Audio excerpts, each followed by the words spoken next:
irrational creature, so beyond the realm of human understanding, that he was likely to spark World War III just on the basis of a tweet. And I think, as we said, thankfully that doesn't seem to be true. You're more inclined to Gerald Baker. I think one point, I don't think it was a sensible move. I certainly don't think it was a move that makes perfect sense, as is being said there.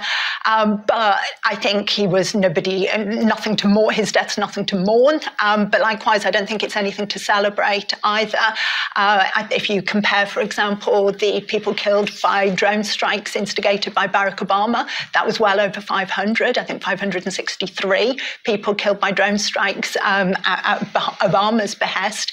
In comparison, Trump's been relatively measured. Well, still dozens, I think. James, what do you think? Well, I agree with much of that, actually. And it's going to be an unusual morning. I find myself agreeing with Alistair Heath, which is something of a first on these things. But I think his assessment of where we are is pretty accurate. It's interesting. He talks about China and India being the countries in future that are likely to take a far greater role in the Middle East. He talks about the decline of the ability of the sort of historic countries of the West to make to have an influence in the Middle East. And he talks also about the impact, of course, of a good century or so of attempts to draw nations by putting lines on maps and shuffling people around, and the disastrous consequences of this. I think he's right in all this. Where I think he errs is saying, was there ever really a united West? Was there a united West in responding to Vietnam? Was there a united West when it comes to the Iraq War? Not really. So it's always a little bit overdone. But in terms of setting out what the global picture looks like, I think he basically gets it right. Although I mean, the claim being made in support of Donald Trump, which of course he made himself very publicly,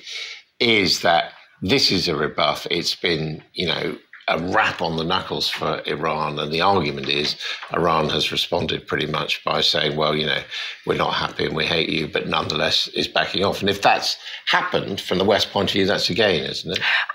I think so. I think the other point that Gerard Baker makes in this Telegraph piece that I think is absolutely bang on is where he says real change must come from within. I mean, there is a desperate need for change in Iran. It's a very repressive regime. Not only is it repressing its own citizens, but we must remember Soleimani was actually killed in Iraq. He was meddling and interfering in another country as well. And this idea that if these societies are going to change, it needs to come from their own people, from within the society. We don't need Western interference in order to bring about change, I think is absolutely spot on. Iran's not the only country meddling and interfering in Iraq, I think it's fair to say at this point, which is a large reason why we're here. We do have that great cartoon by Peter Brooks. I mean, it's a great picture.